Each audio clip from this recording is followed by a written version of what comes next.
welcome to IoT Asia. We are here at the panel discussion for advancing primary care with telehealth and remote patient monitoring. With me, I have a wonderful panel group, and I'm happy to be the moderator for this wonderful session. I'd like to start off by introducing myself. I'm Dr. Josman Menezes. I'm a medical doctor based in Singapore and working in the pharmaceutical industry. I have over 14 years of experience within the clinical trial industry, having conducted phase 1 to phase 3 and post-licensure studies. I'd now like to pass on, to introduce the rest of my panelists. I'd like to start off with Jolyn. Good afternoon, everyone. Thank you, Dr. Josman, for introducing me.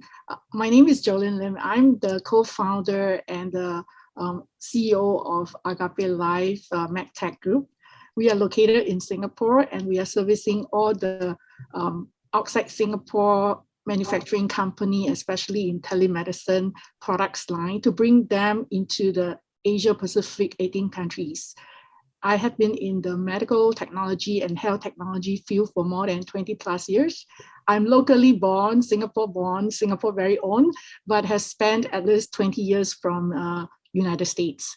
So thank you so much for this opportunity to share some insight and a very exciting future for telemedicine. Thank you, Jolyn. I'd now like to pass on the mic to Jim Lim, please. Yeah, thanks, Dr. Josman, and nice to hear Jolyn's experience. So I'm Jim Lim, and I'm actually currently a partner in NCS, leading the healthcare sector. So I'm the healthcare sector lead. Okay, and as NCS Healthcare actually built many systems for the public hospitals in Singapore, private hospitals in Singapore, from the outpatient management to pharmaceutical systems, and of course applications, which is the keyword or the in and buzzing word in these days, right? In healthcare, super apps, and also platform, of course, IoT platforms and others. So that's what I do, leading the healthcare sector for NCS. And prior to NCS, I was actually the founder and the CEO for Good Doctor Technology, which is the joint venture between Ping Han Good Doctor from China and Grab, and of course SoftBank. Yeah, so I think that experience will allow me to share more today in how we build a telemedicine or telehealth company. And of course, with that, because we do have roadmaps, so I will be able to share also what are the challenges and how do I think that there are some white spaces, especially in the telehealth industry, that we can actually fulfill moving forward. There may be, with this discussion, there may be new companies being set up after our discussion, who knows, right? And that's the excitement of the new digital world. Yeah, looking forward to that. Thank you, Jim Lim. Yes, we are excited to hear from you. Prior to that, I'd like to also bring to the mic James Mickey. Yes, please introduce yourself. Hello, everybody, and thank you, Dr. Josman. It's great to be here and great to be part of this session today. Look, so my name is James McKee. I'm based in Melbourne, in Australia, and I actually look after the Cisco Meraki IoT portfolio for the broader APJC region.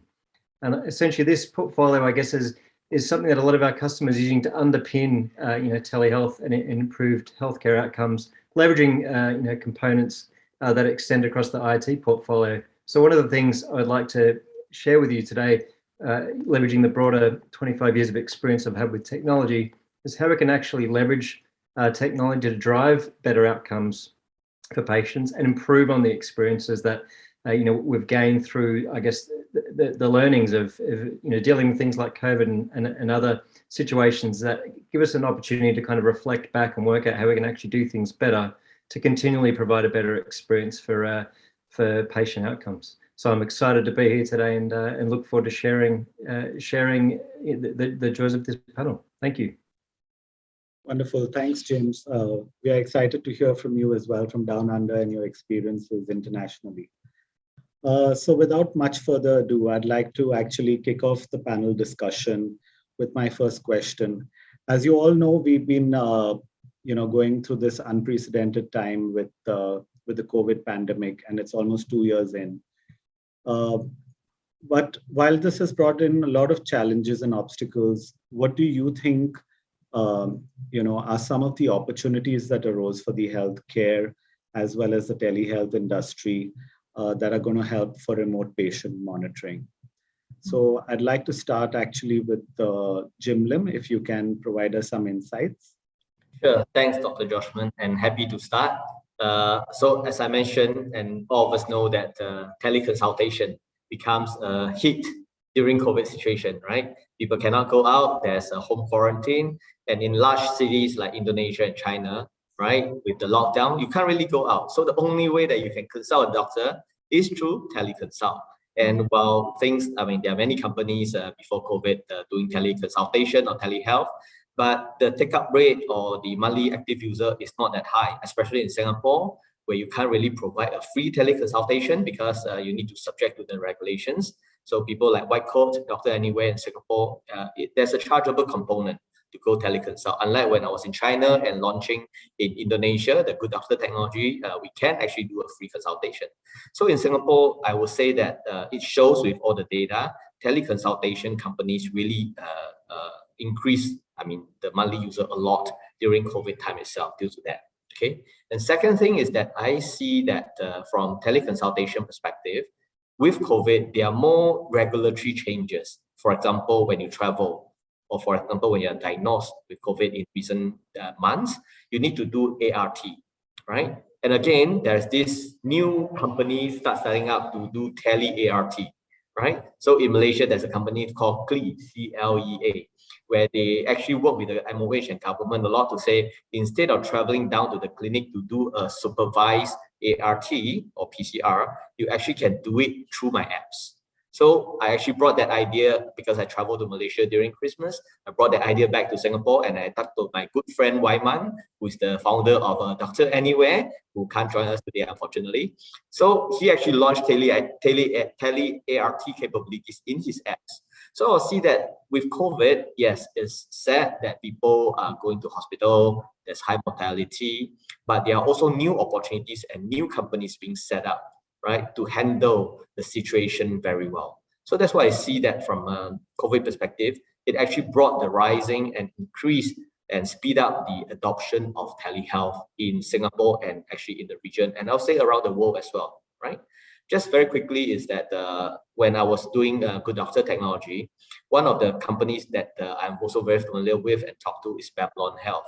And Babylon got listed in US, right, just a few months ago. So that shows that there's a lot of potential in the telehealth industry. And one of the key things that people can really use telehealth for is, apart from all the teleconsultation, the AI capabilities that's built in whether the Ping An Good Doctor, or the Babylon is actually the triaging part of things. And that is where the traditional healthcare providers like the public hospitals, the private hospitals, also learn through this COVID situation that I need to have my telehealth capabilities, right? It may sound like another channel for them, but it actually helps in the triaging part of things. And that's very important because you have shortage of resources, the doctors, the nurses. We always hear that people are burned out in the healthcare industry. And the technology such as telehealth, teleconsult, AI, triaging actually helps to reduce the load of them so that they can focus on the more serious cases. Right. So these are some of the examples I can share, and I'm sure the other two panelists will have much more to share as well. Yeah. Sure. Thank you. Thanks, Jim. I'd like to check in with Jolin if you had some more insights to add to this discussion about, the opportunities that have arisen for the telehealth and healthcare industry. Yes. So I totally agree with Jim and all his sharings of the insights of current situation. As you know that a lot of report has been stating that before and after the COVID-19, the telehealth actually have tremendously increased as at least 38 times higher than before the COVID-19 situation.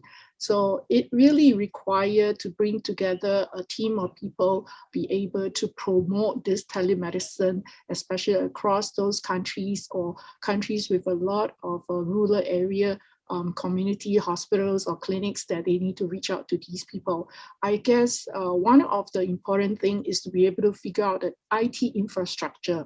So infrastructure, figuring out of how to be able to utilize not simply just private clinics, but it's a combination of clinics, hospitals, and also even involved in country healthcare system. It become a very crucial endeavor for the whole country to support the utilizing of telemedicine during this time, or even post pandemic. We will be foreseeing that even the post pandemic, there will be a surge of high of coming out with a lot of advanced AI related technology products, especially in telemedicine, because there is still some limitation of utilizing the data across the IoT, because there's some restriction of, for example, in the tactile field, you are not able of allowing a healthcare practitioner from their clinics to be able to transfer data from their patient in the rural area through tactile feel of what's really happening to this patient. So there's some limitation of data collections. Of course, what Jim had mentioned, ART is definitely one of the good practical usage. But in terms of being more advancing in telemedicine and telehealth industry, we do need to encourage a lot of new innovative ideas or from the biomedical engineering side, where they bring out with products that can complement alongside with the telehealth IT infrastructure. So that will really enhance this field to become a more AI-driven, or even in the near future, people really will have a less risk in the need of traveling during pandemic time. Yeah. Okay, thank you. Thanks, Jolyn, for sharing your views there. I also wanted to invite James, if you had any additional points to add on this topic with regards to some of the opportunities that have arisen in the telehealth and healthcare industry.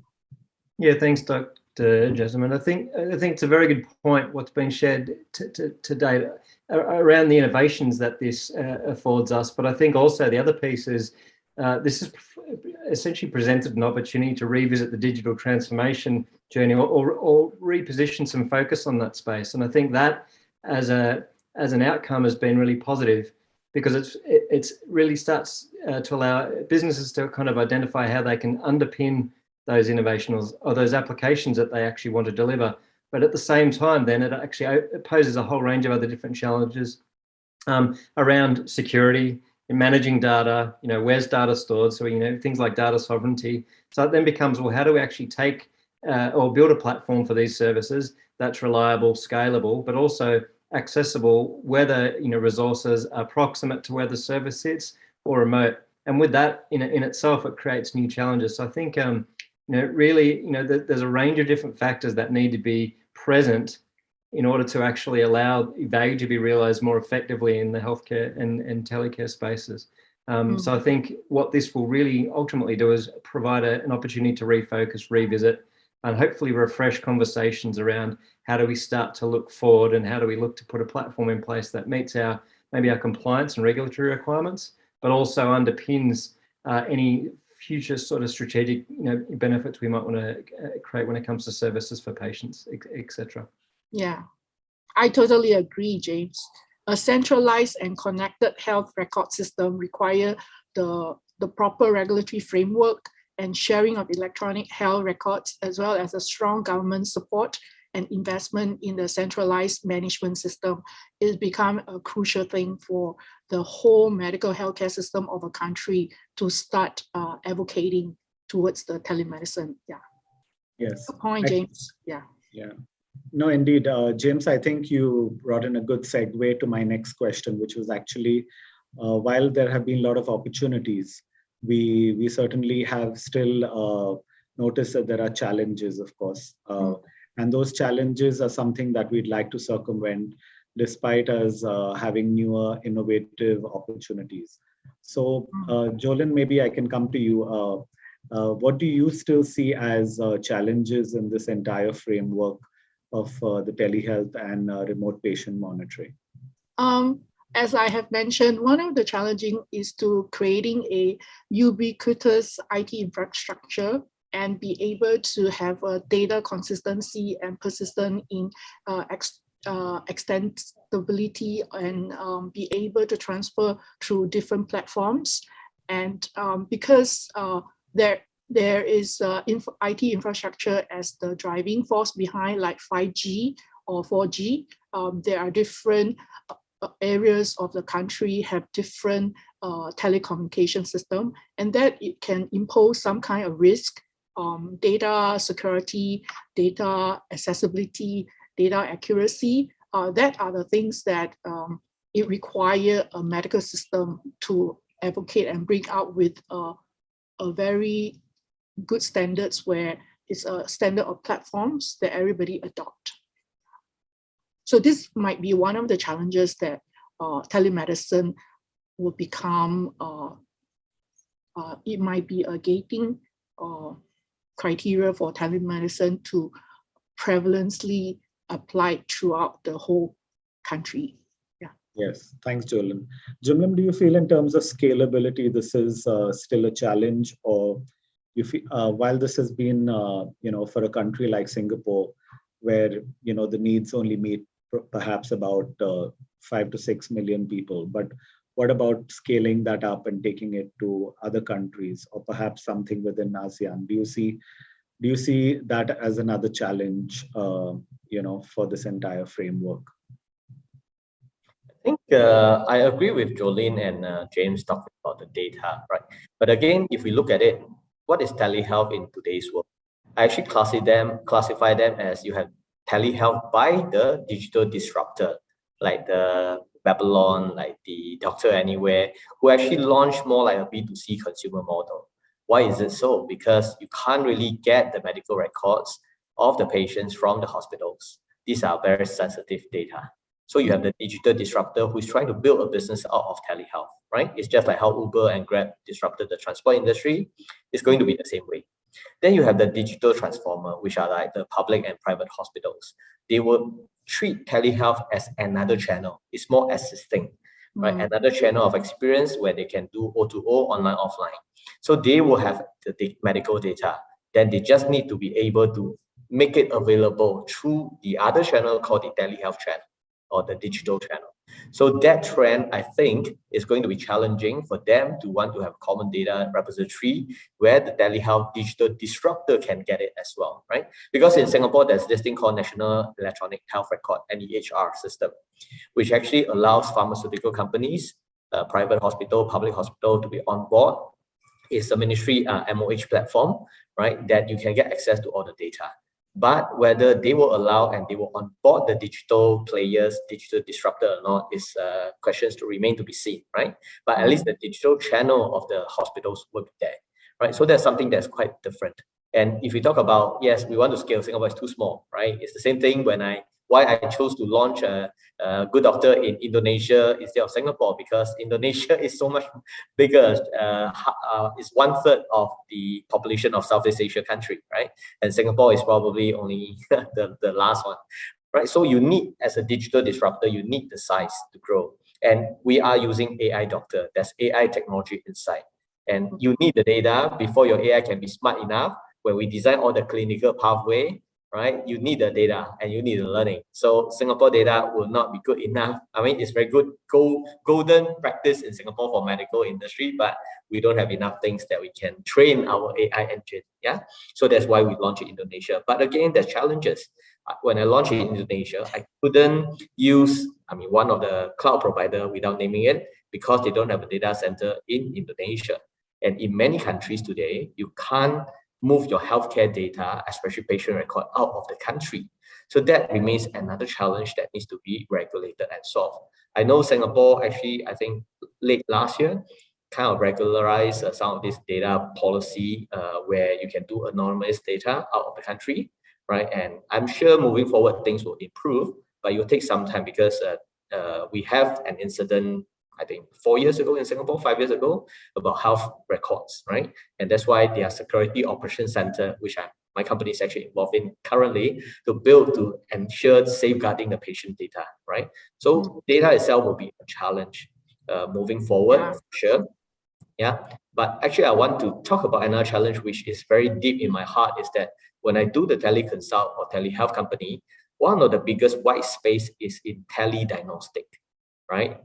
Tele diagnostic is important because you imagine today we go to any primary care or even GP, you actually do your blood pressure monitoring, you do your temperature monitoring, that's the most basic. You go to a hospital, you need to do even more, maybe MRI, CT scans and others, right? But in a telehealth world today, all these are missing, right? You can do some of your using your home device to do it, but some of them are not medical grade. So telehealth, in order for it to scale much bigger and become more popular and can handle most of the healthcare needs, we need the tele-diagnostic to be there. And I know many companies are going in that direction, but it's definitely even more challenging to go even faster because you need all the type approval, the clinical trials and all the approval, FDA in Singapore, HSA, everybody needs to approve. You can even use it if it is a clinical grade one. So I think there's a white space, it's a challenge, but I see a lot of opportunities there. In fact, I'm advising a couple of companies just focusing on tele-diagnostics because I see a great potential there. Yeah. Yes, indeed. Thanks, Jim Lim. It's yes, telediagnostics does have a great future, and I think there's great potential there.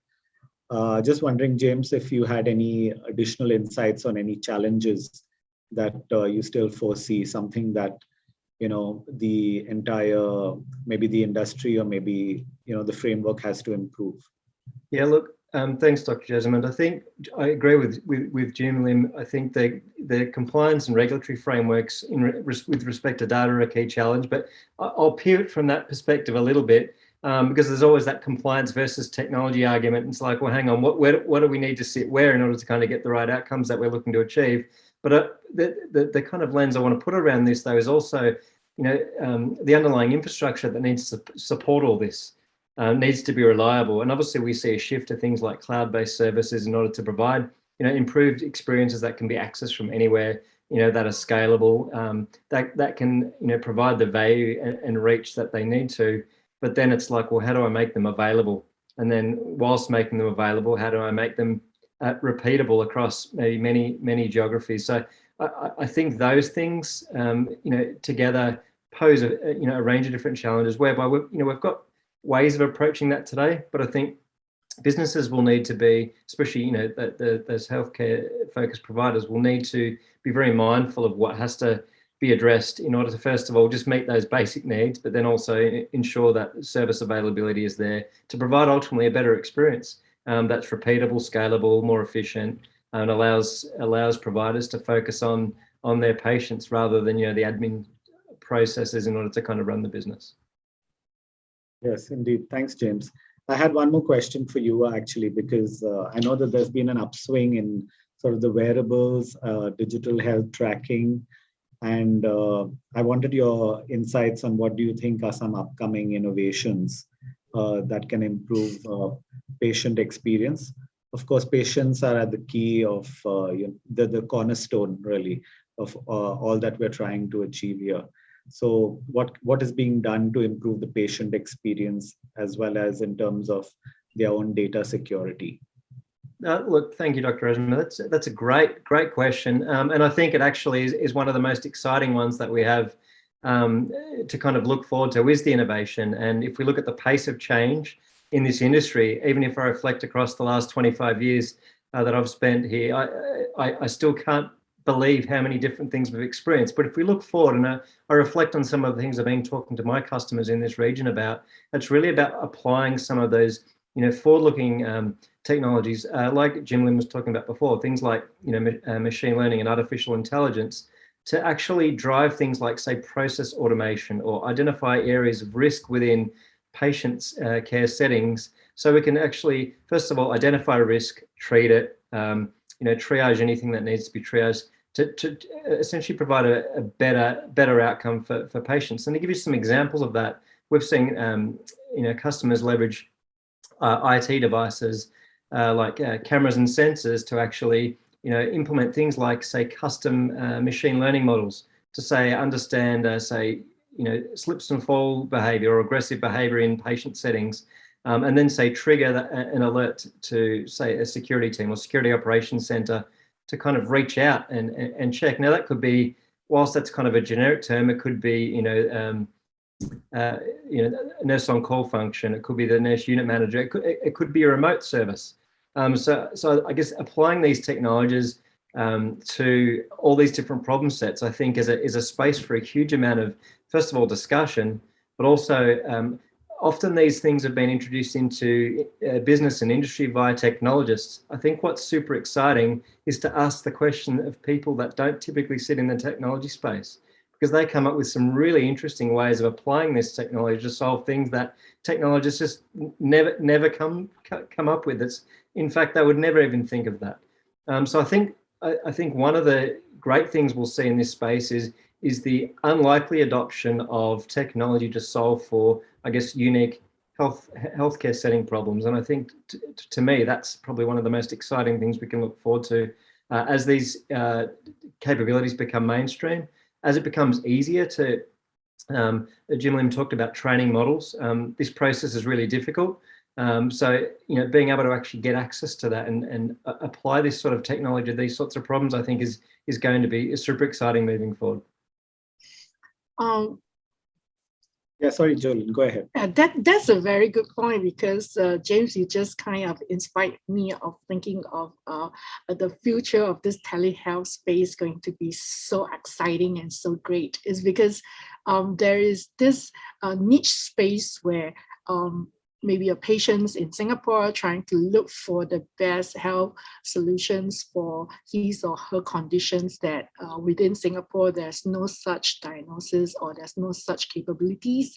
So if we have all the structure in place that country to country, it's all the system has been panned out as what you have just shared, then maybe a patient from Asia can consult very brilliant doctors in US or in European space, and that add to the value of truly the good telemedicine, where physicians or healthcare practitioner can really treat patient with a unique condition from any part of the world. And that require a lot of data safety and transferring of data over across the system, accessibility, operability. I think this is a great future for telehealth. Yeah. Besides of just using it for ART purposes, where that's kind of limited application. Yeah. Yes. I completely agree. Yes, definitely. Maybe I can add on to what Jolene mentioned. Definitely, I think telehealth or anything that's tele is supposed to be borderless, right? So it really needs to have the scalability. I mean, apart from solving the data sovereignty issue, right? Other than that, actually today, I think there is already some of the people trying to offer that kind of teleconsult, but it's still very much on consumer platform, right? Rather than hospital settings. So that's definitely much more to be done. And hopefully Jolene's company can actually help to integrate some of this data together into a seamless platform, yeah, for everyone to use. Yeah. But again, I wanted to address Dr. Josman's question, right? With wearables and all those things, how do we improve patient experience with innovations? So other than that, I would say we always talk about A, B, C, D, E, F, G, H, I of healthcare. So you have your different technology, right? AI, blockchain, cloud data, ecosystems, 5G, IoT, right? So these are the different technology that's impacting healthcare and many other industry. And since we are on IoT Asia, right? I'll just need to say that actually IoT in healthcare, not a lot of people are thinking about that yet.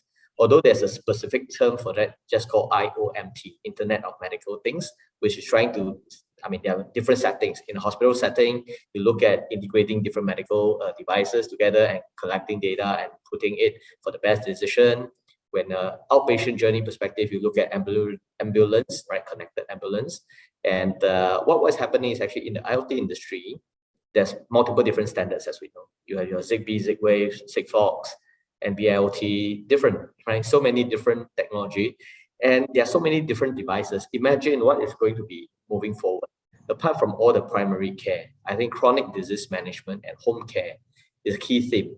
In Singapore, government call it beyond hospital to community or beyond healthcare to health, right? It's all about health management, long-term chronic disease management, community/home-based care. And for that to happen, you need some form of tracking devices, right? Whether is it monitoring devices, is it a Tele Diagnostic devices, and all those things. And these are really, to some extent, IoT devices, right? There isn't a platform. No one is trying to say how to put a standard. Maybe Cisco will have, I don't know, right? But when Cisco had Jasper many years ago, when I dealt with them, right, it's a connected IoT platform, right? Today, there are more and more different types of standards coming out. There are more and more different devices, connected devices, plenty of it. That's why you need a 5G to make it happen, to house the IoT. So who is actually looking at putting all these things together, right? And how do you, let's say, imagine a home setting or elder care, right? Elderly. The elderly needs to be monitored for the blood pressure, for the diabetes, for many other things, even pill box reminding to take medicine. Everything is a device. Everything has IoT flavor in it. Who is consolidating? Who is making sure that it's integrated so that when something happens, the caretaker is being informed, right? Monitoring, you don't want invasive monitoring. So how do you make it non-invasive, but yet you can collect data, analyze data, take actionable insights of the data. So there's a whole lot of things that can be considered in this space when it comes to wearables, devices, IoT. And it probably will give rise to the next multi-billion unicorn who is able to do that. I don't know. Yeah. So I think that these are very important, and as we are all patients at some point of time as well, we would like to have everything monitored well, and we are safe at our home for home recovery, right? Yes, absolutely. I think if you're catering to all the various age segments, then I think that company's got it all covered right from the adults right up to the elderly.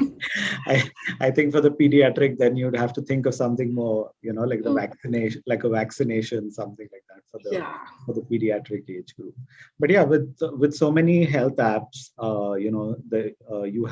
you worked on Good Doctor, and then there are some more like White Coat and Doctor Anywhere. Jim Lim, maybe do you feel there's growth for more apps, or is it reaching like a saturation point now?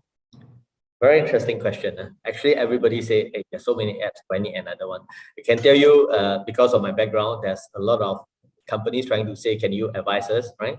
So I can share here, there are very interesting niche use cases.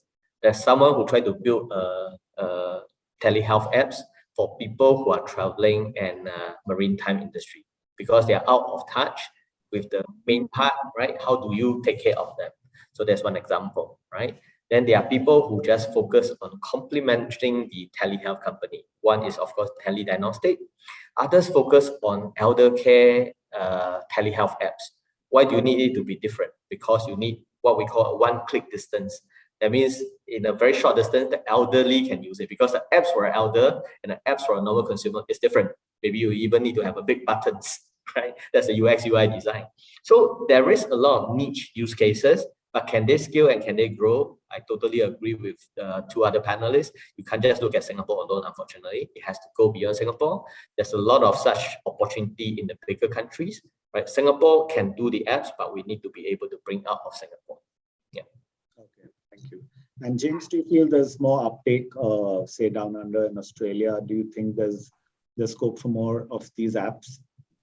Oh, look, absolutely. I think what we'll end up seeing is, I think Jim Lin made a very good point in that, the user base tends to define the success of the service, right, or the success of the application, and really understanding how the users of the application want to interact first of all, but also removing the fear of interacting with a new service as a challenge as well. And it's the same thing we kind of see here.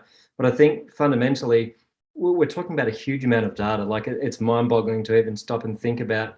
If you think of all the different IoT technologies that Jim Lim mentioned just before, and we'll throw things like BLE into the mix, right? You start thinking about all the data this produces, and you start thinking about the aggregation layer that might need to actually start to broker this to deliver on a range of different services. I think applications will be the interface into that, but obviously, the way in which that will be presented is going to just be so wide and varied, and it will be different in different countries based on what's deemed acceptable. So I think it'll be a space that will grow and adopt as we need to. But I think fundamentally, the key thing that everybody will achieve out of it is a better care experience, better access to care, and ultimately a more risk-free approach to to managing their healthcare requirements. Thank you, James. And Jolin, yes, your company's got a footprint, I see, in more than 18 countries. Do you feel there's scope of more of these, the health-driven apps and, especially the ones catering to patient experience? Yeah, we are helping several European and US companies in telemedicine bringing their products into the Asia market. And I find that one of the challenging things is what Jim has actually mentioned before. Tele Diagnostic is an area that is up and coming, and it's very challenging to come out with the appropriate, like I was mentioning, the tactile feel. When you go and see a general practitioner, the doctor is able to feel your neck around and be able to really diagnose by some of the feeling. So nobody have really come out with a product that can do that when the patient is across the different borders or even different countries or different town. So that is becoming a very challenging technology that we need to figure out how to overcome this stage, right? So there are a lot of diagnostic tools, agree, you are able to utilize it even from the patients that is remote, and they are able to send it over to your general practitioner, private clinics or hospitals, clinics, whichever are the choices. But the thing is that how would you ensure those data are accurately collected so that you cannot assume your patients are all by control, they are all consistent, like behaving like a robot. So there are always built-in human errors. And so you do need to have an automation system to be able to track and to even pre-screen all the data that's collected of accuracy and high repeatability. So that become also technology-wise, we need to improve in that area. But mostly, I would say that telemedicine is a very exciting field for sure. I guess whether the COVID is just enhanced the speed of it, making it faster to achieve in the level of digitization. But for post-COVID, it's still going to maintain or even more important, because right now we're all talking about blockchain, we're talking about AI. There are methods that you can use it to secure data. So once you can figure out the securing of data and transmitting of the data that is repeatability through across several countries, then it will really raise the bar of telehealth and medicine in this area. Besides, you really have to come out with very good diagnostic devices, which is, I think, a lot of company is venture into that. Yeah. So it is definitely an exciting field. There are a lot of groups of people doing many different directions. I really hope to see that from the standpoint of the infrastructure, the healthcare system infrastructure of every country of the whole world, maybe have to come together as work together and develop a consistent, high standard, we say framework or standards, such as the ISO standards, where everybody who are developing this system should abide and using the same thing, so that is, for instance, your iPhone can use in Singapore, your Huawei phone can also be used in Singapore, right? So you have to have some general framework of consistency someplace. That is where I think telemedicine will go to a next level of explosion growth, when this framework has been established by the whole world and everybody just come to it by the regulator of the whole world. Then we have consistency, then it's easier, much easier to develop things, yeah. Without that framework of consistency, I think I'm looking at many different directions of very brilliant products, but it can be restricted by certain countries. Yeah. Indeed, I think Jolin, you present something that we hope can be achieved in time to come. And we've actually touched upon such wonderful topics. I've not realized how time has just flown by. I wanted to actually give Jim Lim the chance to actually have maybe a key takeaway message that you feel you could wrap up in a minute. I know it's going to be difficult, but I'd like you to do that. Sure, my 10-second pitch. Okay, so I think we talk about a lot about data, IoT, A, B, C, D, E, F, G, H, I of technology.